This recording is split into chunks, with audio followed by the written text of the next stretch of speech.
1962 సంవత్సరం నుంచి రాజకీయంలో ఉన్న ఓ ప్రసిద్ధ కుటుంబం నల్లారి కుటుంబం అని, ఎలాంటి కేసులు లేని మాపై జగన్మోహన్ రెడ్డి పుణ్యమా అంటూ అక్రమ కేసులు నమోదు చేశారని, యాక్టివ్ గా ఉన్న తెలుగుదేశం పార్టీని నమ్ముకొని జెండా మోసిన నాయకులు, వందల మంది కార్యకర్తలపై కూడా అసత్య ఆరోపణలో అక్రమ కేసులు నమోదు చేయడం జరిగిందని తెలుగుదేశం పార్టీ జాతీయ ప్రధాన కార్యదర్శి పీలేరు నియోజకవర్గ శాసనసభ్యులు నల్లారి కిషోర్ కుమార్ రెడ్డి అసెంబ్లీలో డిప్యూటీ స్పీకర్ రఘురామకృష్ణంరాజు ఎదుట ఆవేదన వ్యక్తం చేశారు.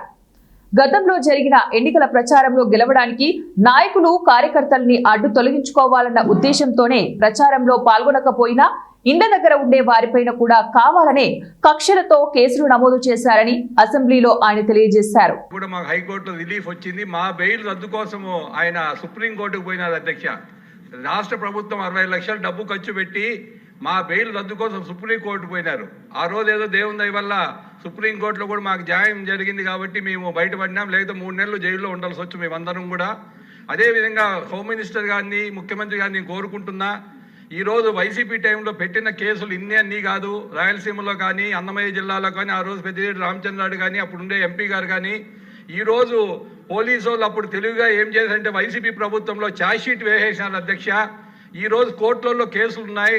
100 మంది తమ్మలపల్లి కానీ, మదనపల్లి కానీ, పీలేరు కానీ, తర్వాత అన్ని రాయచోటి కానీ, రాజంపేట కానీ, కోడూరు కానీ, ఉమ్మడి చిత్తూరు జిల్లాలో కూడా అందరూ కోర్టుకు తిరుగుతున్నారు.